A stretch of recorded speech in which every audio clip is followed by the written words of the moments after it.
எல்லாருக்கும் வணக்கம். இன்னைக்கு உல்லன் த்ரெட் வச்சு நம்ம அழகான ஒரு கிராஃப்ட் பண்ண போகிறோம்.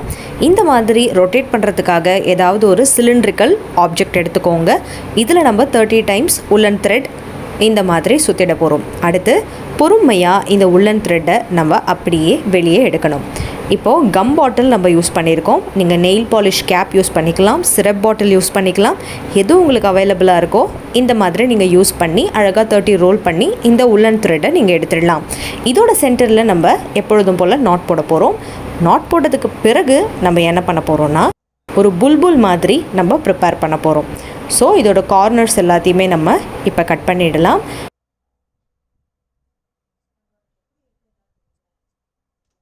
எல்லா கார்னர்ஸுமே கட் பண்ணிவிட்டு அடுத்து சீப்பு வச்சு இந்த மாதிரி நம்ம அழகாக வாரி விட்டுடலாம். அடுத்து பார்த்திங்கன்னா இதை ஒரு நல்ல ஷேப்க்கு கொண்டு வரணும் இல்லையா, அதனால் இந்த மாதிரி சைட்ஸில் ஃபுல்லாக நம்ம கட் பண்ணிடலாம். ஸோ கட் பண்ணும் பொழுது நமக்கு தேவையில்லாத அந்த நூல்கள் எல்லாம் போயிடும். தேவையான அழகான இந்த ஃப்ளவர் ஷேப் மட்டும் கிடச்சிடும். இதே மாதிரி நம்ம என்ன பண்ணலான்னா இன்னும் நிறைய ப்ரிப்பேர் பண்ணலாம். கிட்டத்தட்ட நமக்கு 20 இதே மாதிரி தேவைப்படுது. இதோட சென்டரில் நம்ம என்ன பண்ணுறோன்னா கம் இல்லைனா சிந்தட்டிக் adhesive, அதாவது ஃபெவிபாண்ட் யூஸ் பண்ணிக்கலாம். ஸோ ப்ரிப்பேர் பண்ணி வச்சுருக்க எல்லா உல்லன் த்ரெட்லையுமே இந்த மாதிரி சென்டரில் நம்ம அழகாக உல்லன் த்ரெட் அப்ளை பண்ணிடலாம். இப்போது நம்ம தேங்காய் சிரட், அதாவது கோகோனட் ஷெல் எடுத்துக்கலாம். அதோட அந்த கார்னரில் பார்த்திங்கன்னா இந்த மாதிரி ஒரு லைன் மாதிரி நம்ம கம் அப்ளை பண்ணிக்கணும். ஆனால் நம்ம இந்த வீடியோவில் ஃபெவிபாண்ட் அப்ளை பண்ணியிருக்கோம். இப்போது இந்த உல்லன் த்ரெட்டை இப்படி பாதியாக மடித்த பகுதியோடு அப்படியே சேர்த்து அந்த கோகோனட் ஷெல்லில் நம்ம இந்த மாதிரி ஃபிட் பண்ணிடுறோம். ஸோ இந்த மாதிரியே நம்ம என்ன பண்ண போகிறோன்னா நம்ம போட்டிருக்க அந்த கம் லைன் இருக்கு இல்லையா, அந்த லைன் முழுக்க உல்லன் த்ரெட்டை இந்த மாதிரி நம்ம அழகாக ஃபோல்டு பண்ணி இந்த மாதிரி அழகாக நம்ம ஒட்டணும். ஒட்டும் பொழுதே கொஞ்சம் கொஞ்சமாக இதை நீங்கள் அட்ஜஸ்ட் பண்ணிக்கணும், சரிங்களா? ஸோ அட்ஜஸ்ட் பண்ணிவிட்டு கம்ப்ளீட்டாக கொண்டு வந்தோன்னா சாண்டா கிளாஸ்க்கு எப்படி தலையில் ரெட் கலர் ஹேட் இருந்துட்டு கீழே ஒயிட் கலர் இருக்குமோ அதே மாதிரி இது கிடச்சிடும்.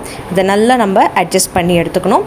அடுத்து நம்ம என்ன பண்ண போகிறோன்னா இன்னொரு லேயர் இதே மாதிரியே gum layer or synthetic adhesive layer இதே மாதிரி லைன் மாதிரியே நம்ம பண்ணிவிட்டு அடுத்து இதே ப்ராசஸை கண்டினியூ பண்ண போகிறோம். எப்படி ஃபஸ்ட்டு லேயர் த்ரெட்டு ஒட்டினோமோ அதே மாதிரி செகண்ட் லேயர் த்ரெட்டு ஒட்டுறோம். அடுத்து தேர்ட் லேயர் ஒட்டுவோம். இதே மாதிரி இந்த ப்ராசஸ் கண்டினியூ ஆகிட்டே போச்சுன்னா நமக்கு கம்ப்ளீட்டாக இந்த கோகோனட் ஷெல் முழுக்க இந்த த்ரெட்டால் இப்படி கவர் ஆகிடும்.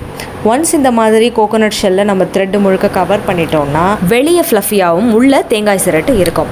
அடுத்து உல்லன் த்ரெட்டில் 2 கோன் ஷேப்புக்கு நம்ம இந்த மாதிரி ப்ரிப்பேர் பண்ணி அதை மேலே இந்த மாதிரி அட்டாச் பண்ணுறோம். ஸோ இதுக்கு நீங்கள் கம் யூஸ் பண்ணிக்கலாம். அட்டாச் பண்ணதுக்கப்புறமா ஃபோம் ஷீட் எடுத்துக்கோங்க. Foam sheet red colour, pink colour எது வேணாலும் நீங்கள் எடுத்துக்கலாம்.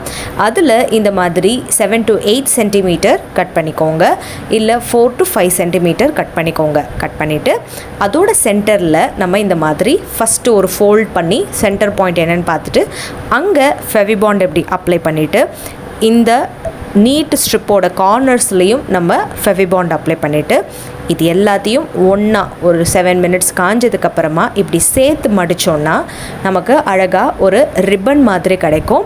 ஸோ ப்ளஸ் இது ஸ்டிக் பண்ணதுக்கப்புறமா ஃப்ரண்ட் சைட் நம்ம அப்படியே இதை கொஞ்சம் திருப்பினதுக்கப்புறமா இதுலேயும் நம்ம ஃபெவிபாண்ட் யூஸ் பண்ணிவிட்டு அது கொஞ்சம் காயறதுக்கு டைம் கொடுங்க. அது கொஞ்சம் காஞ்சதுக்கப்புறமா லைட்டாக கொஞ்சம் இதை ட்விஸ்ட் பண்ணி நல்லா நம்ம பெண்ட் பண்ணோன்னு வச்சுக்கோங்களேன். ரொம்ப அழகான ஒரு பவுல் ஷேப்புக்கு இது நமக்கு கிடைக்கும். ஃபோம் ஷீட்டில் நம்ம இதை பண்ணுறதுனால உங்கள் வீட்டில் இருக்கிற குட்டீஸ் தான் இந்த வீடியோவை பார்க்குறதா இருந்தாலும் நீங்கள் ஹேர் கிளிப் மாதிரி இதை யூஸ் பண்ணிக்கலாம். ஸோ ஃபோம் ஷீட்டுக்கு பேக் சைடில் ஹேர் பின் இருக்கும் இல்லையா, அதை நீங்கள் அட்டாச் பண்ணிக்கலாம். இல்லை டிக்டாக் கிளிப் இருக்கும் இல்லையா, அதை கூட அட்டாச் பண்ணிக்கலாம். அடுத்து ஃபோம் ஷீட்டை இந்த மாதிரி கட் பண்ணி சென்டரில் அழகாக நம்ம டை பண்ணிட்டோன்னா ரொம்ப அழகான ஒரு பவு நமக்கு கிடச்சிரும். இதில் நான் சொன்ன மாதிரி நீங்கள் ஹேர் கிளிப்பாக யூஸ் பண்ணுறதா இருந்தால் நீங்கள் நிறைய டெக்கரேஷன்ஸ்லாம் கூட இதுக்கு பண்ணிக்கலாம். இப்போ இந்த பவுக்கு நம்ம அந்த நடுவில் வச்சுருக்க அந்த ஃபோம் ஷீட்டை டைட்டாக நல்லா ஒட்டினோன்னா தான் அந்த பவுக்கு அழகான ஒரு ஷேப் கிடைக்கும். நம்ம பவு இப்போ தயாராகியாச்சு. இதை நம்ம என்ன பண்ண போகிறோன்னா இந்த இடத்துல நம்ம லைட்டாக கம் அப்ளை பண்ணியிருக்கோம். அது மேலே இந்த ஃபோம் ஷீட் அப்படியே ஒட்டிடுறோம்.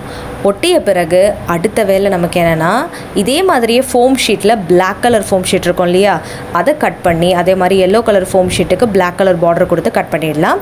இதே மாதிரியே கொஞ்சம் கொஞ்சம் குட்டி குட்டி பீசஸாக பிளாக் கலர் ஃபோம் ஷீட்டை கட் பண்ணிவிட்டு அதை அப்படியே மீசை மாதிரி நம்ம 3 கோடுகளாக 2 பக்கம் இருக்கு இல்லையா அங்கே ஒட்டிடுறோம். அப்படியே இந்த ஃபோம் ஷீட்டை வச்சு இந்த டெக்கரேஷன்ஸ்லாம் முடிச்சிட்டோன்னா பார்க்குறதுக்கு எப்படி இருக்குது? நம்ம ஹலோ கிட்டி ஹோம் டெக்கர் ரெடி ஆயிடுச்சா? அடுத்து உங்கள் ட்ரெஸ்ஸிங் டேபிள் இல்லை ஸ்டடி டேபிள் இருந்துச்சுன்னா எந்த பொருளை நீங்கள் ஸ்டோர் பண்ணணும்னு நினைக்கிறீங்களோ அது இந்த கோகோனட் ஷெல்லுக்குள்ளே நம்ம வச்சு ஸ்டோர் பண்ணி எடுத்துக்கலாம். உதாரணத்துக்கு இந்த மாதிரி நெயில் பாலிஷ் இல்லை நீங்கள் ஏதாவது மேக்கப் செட் வச்சுருந்தீங்கன்னா கூட உங்கள் ட்ரெஸ்ஸிங் டேபிள் அழகாக இது மேலே வச்சுட்டிங்கன்னா பார்க்கவும் அழகாக இருக்கும். அதே மாதிரி ஒரு ஹோம் டெக்கராகவும் இதை நீங்கள் யூஸ் பண்ணிக்கலாம். இதே மாதிரி உலன் த்ரெட் கிராஃப்ட்ஸ் எழுது இருக்குது, அது டிஸ்கிரிப்ஷன் பாக்ஸில் உங்களோட ஷேர் பண்ணியிருக்கேன். இந்த வீடியோ பிடிச்சிருந்தா மறக்காமல் லைக் பண்ணுங்கள். கூடவே நம்ம சேனலை சப்ஸ்கிரைப் பண்ணிட்டு பெல் ஐக்கானையும் ப்ரெஸ் பண்ணி வச்சுக்கோங்க. அடுத்த வீடியோவில் உங்களை சந்திக்கிறேன். அதுவரை டாட்டா அண்ட் பை பாய்.